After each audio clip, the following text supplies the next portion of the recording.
Are you guys feeling tired? Because I'm feeling tired today. Today, I want to talk to you about the gift of rest, guys. I think a lot of times we confuse rest with laziness. In Matthew 11:28, it says, "Come to me, all you who are weary and heavy burden, and I will give you rest." Um, I think it's two things. It's either laziness or always on the go.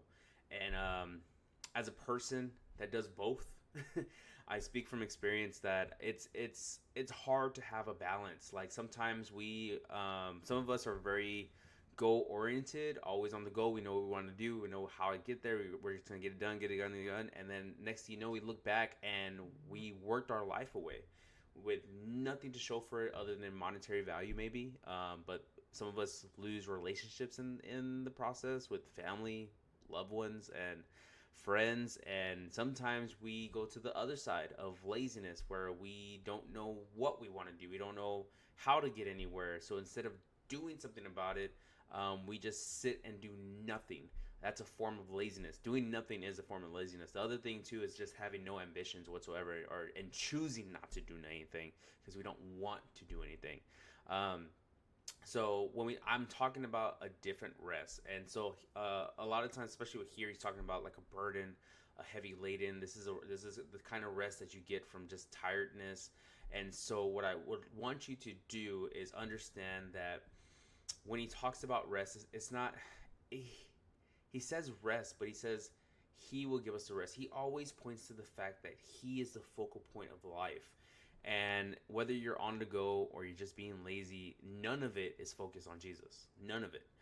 And I think that's the aspect that we miss a lot of times, is that even in our quietness of just doing nothing, we don't make time for God. We don't make time to Him. And I think that's why we're tired. I think that's why we're spiritually and physically tired, because we don't get recharged. Um, I am a firm believer that whatever we do spiritually affects us physically. Whatever we do physically affects us spiritually.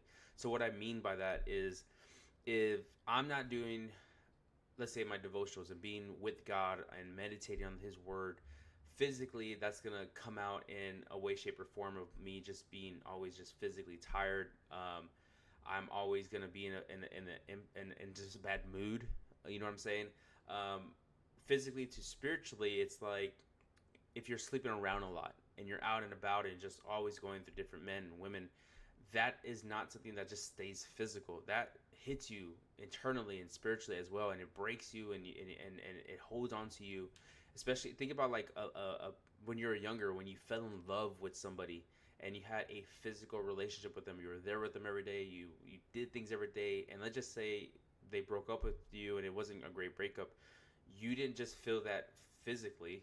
You didn't just not physically stop being there. Inside, you were broken, and that's how it tends to happen.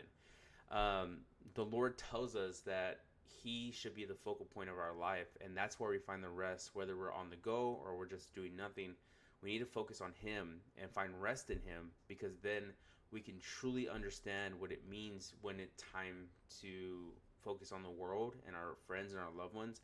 How we focus on Jesus is going to react and be an effect on how we focus on everybody else.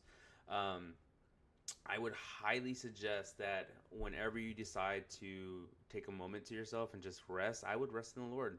I would start doing your devotionals. I would start reading your Bible. I would just seek wisdom from Him and just understand that He is needs to be priority in our lives. And if you have burdens, if you have things that you're dealing with, things that you're struggling with, give them to Him. Talk to Him about it. Like, He is there for you. And I honestly, I can't explain it. You just have to do it. I can't tell you my relationship with God and how that works. I can tell you what goes on. I can tell you like what I do, and that's kind of what I've been doing all these days. But until you experience it yourself, it's a game changer. You know what I'm saying? And I was talking to my wife and how, like, I was telling her about the channel and things like that, and we're getting some comments coming in, which is great. We're actually about to have this really intense video coming up soon, but I can't convince you God is real. I can only show you things that I believe the reason God is real, and most of it can be biblical, it can be historical, scientific, it can be an experience that I have. But again, until you interact with the living God, it's just stuff. And I think that's the thing that is really what it that's the hard part, is that the willingness of you being able to say I want to be with God. And a lot of times, we talked about the last devotional about surrender. A lot of people just won't get to that point. They won't get to that point in time because they like control. They don't want to surrender. They don't want to feel weak, and it's just the mentality that we have built up over generations and generations of this lifestyle.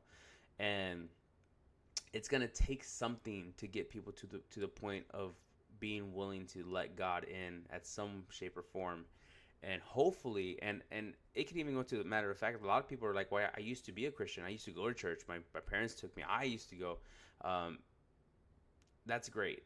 It is. I'm not discrediting that, but there's reasons why people fall away from the faith. And a lot of times, I'm not going to say it's God. I'm going to say it's other people. We think other people are the reason why we fall away from our faith. And we tend to get a lot of burdens, a lot of things from other people. And then that really puts a wall between us and God. And we equate it to Him.